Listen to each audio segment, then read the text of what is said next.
Indian navy ने 19 Pakistani sellers को pirates से छुड़ाया है। बहुत शुक्रिया भारत, आप लोग हमारे असल भाई हो। अभी पूरी दुनिया के अंदर ये मीडिया हेडलाइंस हैं कि इंडियन नेवी ने पाकिस्तानी सेलर्स को जो सोमाली पायरेट्स हैं उनसे बचाया है। Lived with good intentions, मगर you have to recognize that.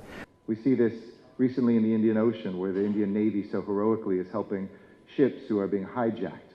वो हम लोगों से अच्छे हैं, by God you believe, हम लोगों से अच्छे हैं। जो INS सुमित्रा है उसने इंटरसेप्ट किया फौरी तौर पर, और फौरी तौर पर जल्दी से वहां पर पहुंचे।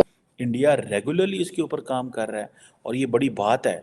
लेकिन हैरानी की बात यह है कि जब वो ये देखते हैं कि उस शिप पर पाकिस्तानी क्रू मेंबर मौजूद हैं तो फौरी तौर पर उनको सेव किया जाता है, उनको बचाया जाता है। अगर पाकिस्तान को आगे बढ़ना है तो इंडिया से हाथ मिलाना पड़ेगा। वही तो बात है ना। ये भी कि इंडियन नेवी की एफिशिएंसी और बहादुरी का ये बताया जा रहा है कि जो INS सुमित्रा है और इंडियन नेवी की तरफ से कहा जा रहा है कि ये सेकंड रेस्क्यू ऑपरेशन है पिछले 36 घंटे में। हम उनको बता रहे हैं कि हाँ, दे मेक अ डिफरेंस। ये एक बेसिकली इनकी IS सुमित्रा है, जिसको जो एक मैरीटाइम सिक्योरिटी ऑपरेशंस के लिए सोमालिया में और गल्फ ऑफ एडन में इंडियन नेवी ने इसको वहाँ पे जिसे वो कहते हैं ना डिप्लॉय किया हुआ है। शुक्रिया अदा किया गया है, गुड थैंक यू कहा। बहुत ही जबरदस्त खबर है ये। और जो INS सुमित्रा है उसने इंटरसेप्ट किया फौरी तौर पर, और फौरी तौर पर जल्दी से वहां पर पहुंचे, और वहां पर उन्होंने देखा कि एक ऑयल वेसल जो था उसको पायरेट्स निशाना बना रहे थे। और पायरेसी रोकने के लिए आप जानते हैं कि इंडिया की तरफ से बहुत जबरदस्त वहां पर अपना एक प्लान बनाया गया। वहां पर उन्होंने शिप्स भेजे, और इंडिया की इस वक्त बहुत ज्यादा प्रेजेंस है अरेबियन सी, रेड सी, और वो जितना भी तमाम रीजन है वहां पर इंडिया की बहुत ज्यादा इस वक्त प्रेजेंस है। और इसलिए कि जो हुतीज हैं उनकी तरफ से जो निशाना बनाया जा रहा है वो ना सिर्फ अमेरिका के शिप्स हैं बल्कि और भी कंट्रीज के और इंडिया के भी शिप्स उसमें शामिल थे।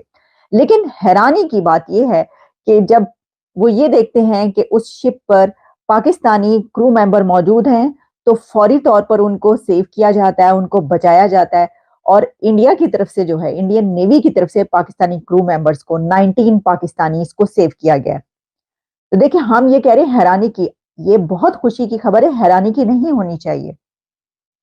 क्योंकि ये जो चलता है ना कि दुश्मन मुल्क, दुश्मनी, फलां टीम जी। जय हिंद दोस्तों। तो पाकिस्तान के लिए बड़ी बुरी खबर है। पाकिस्तानी सोच रहे हैं कि जो सोमालिया के लुटेरों ने हमारे लोगों को पकड़ा था उनको रेल देते, मतलब निपटा देते तो अच्छा था। इंडियन नेवी ने उन्हें बचाकर हमारी बेइज्जती और करवा दी।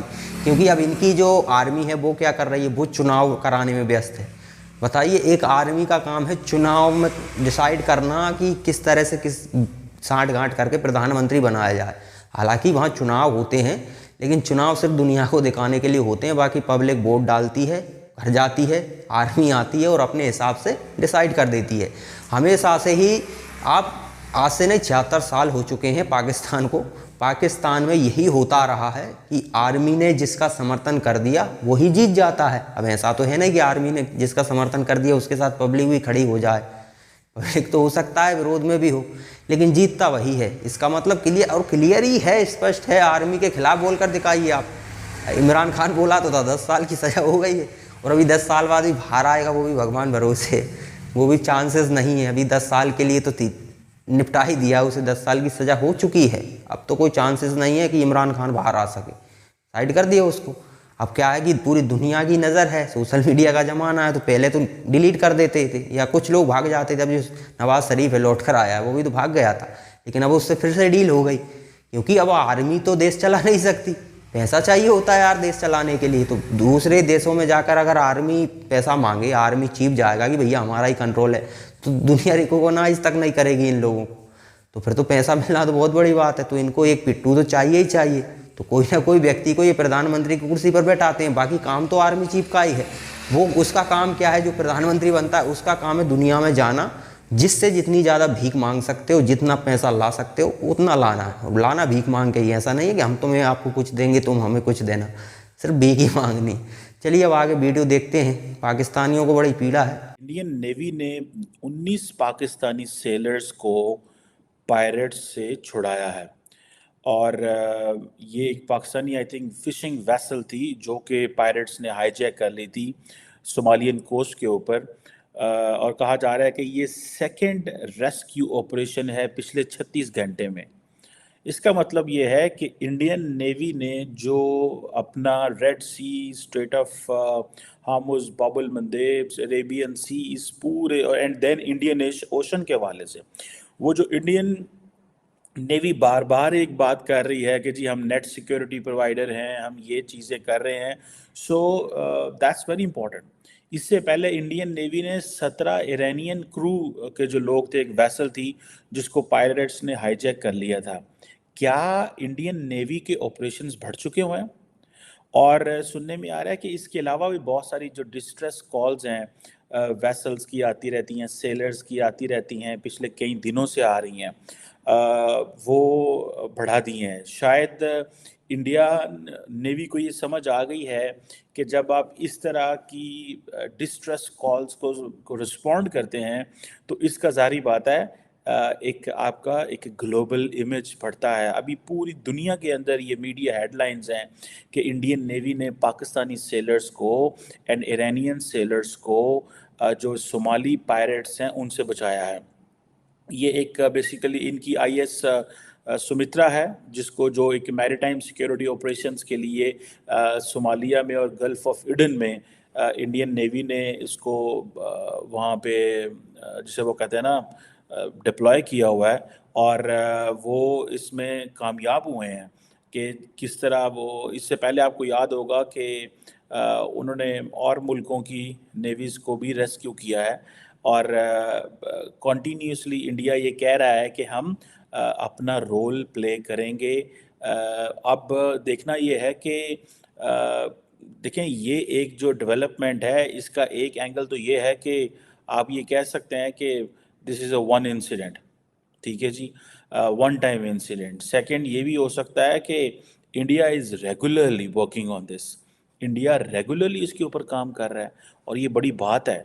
देखें एक जो इंडियन नेवी की भी स्टेटमेंट आई है उस हवाले से, ठीक है जी, मैं समझता हूँ कि ये एक बड़ी डेवलपमेंट है और इसके ऊपर जो बड़े जिसे वो कहते हैं ना जो पायरेट्स हैं, सोमालियन पायरेट्स आपको पता है बड़े मशहूर हैं, जो कहीं ना कहीं पे मैरीटाइम जितने भी वेसल्स गुजरती हैं रेड सी से और उधर से भी उनको कोई ना कोई वो हमला करते रहते हैं, छोटी छोटी शिप्स भी गुजरती हैं उन पे भी करते रहते हैं और देन एक तरफ होतीज़ का मसला है, ठीक है जी। बताइए, आप पाकिस्तानी कहते हैं कि दुनिया की सबसे पावरफुल आर्मी है पाकिस्तानी आर्मी, और ये आर्मी अभी चुनाव कराने में व्यस्त है और इनके लोगों को सोमालिया के जो लुटेरे थे वो पेलने ही वाले थे वो तो। और यहाँ पर आप देखिए कि इंडियन आर्मी की बहादुरता देखिए आपकी, उन लोगों को जिंदा पकड़ा है, किसी एक को भी गोली नहीं मारी। प्रोफेशनल आर्मी ऐसी ही होती है, सभी को घुटने टेकने पर मजबूर कर दिया इंडियन जो कमांडर थे। और कई वैरायटी कमांडर होते हैं, बहुत सी चीज़ जानकारी तो ना मुझे है और हर किसी को जानकारी हो भी नहीं सकती कई तरह के, क्योंकि हर किसी तरह के ऑपरेशन में हर अलग टाइप के कमांडरों का यूज़ किया जाता है, उनकी ट्रेनिंग बहुत अलग होती है। अब आप देखिए कि एक कमांडर 50-60 किलोमीटर बिना रुके आराम से दौड़ सकता है, जबकि शरीर उतना दिखता नहीं जैसे कि जिम में बॉडी बिल्डरों का दिखता है, वो 1 किलोमीटर नहीं भाग सकते, लेकिन इनकी ट्रेनिंग इस तरह से होती है कि ये 50 किलोमीटर दौड़ सकते हैं और 50 किलो वजन रखकर आप बताइए 50 किलो वजन रखकर आदमी 1 किलोमीटर रेंग नहीं सकता, लेकिन वो दौड़ सकते हैं। इस तरह की उनकी ट्रेनिंग होती है, तो बहुत पावरफुल आर्मीज़ होती हैं, लेकिन प्रोफेशनल आर्मी होना ज़रूरी है। जिहादी आर्मी फिर अय्यासी में लग जाती है, अब उसको पता है कि प्रधानमंत्री हम बैठा रहे हैं, फिर क्या दिक्कत है। पाकिस्तान में यही है ना, अब नवाज शरीफ बनने वाला है क्योंकि आर्मी ने सिग्नल दे दिया है। आर्मी ने आज तक सिग्नल जिसके नाम का दिया है वो ही प्रधानमंत्री पाकिस्तान में बना है। पूरी दुनिया को ये लोग समझते हैं बेवकूफ़ कि प्रधानमंत्री बिठा दिया तो दुनिया समझेगी नहीं डेमोक्रेसी है वहाँ पर, सैन्य शासन है। यूँ कह सकते हैं कि दुनिया में जितने भी देश हैं उनके पास एक अपनी अपनी सेनाएँ हैं, लेकिन पाकिस्तान एक ऐसा अवागा देश है, ये एक सेना है, उसके पास एक देश है पाकिस्तान। पाकिस्तानी अभी भी अगर उनको लगता है कि उनकी सेना बहुत पावरफुल है तो भैया लगे रहो इसी भ्रम में लगे रहोगे, हमें कुछ करने की ज़रूरत नहीं पड़ेगी, खुद ही निपट जाओगे।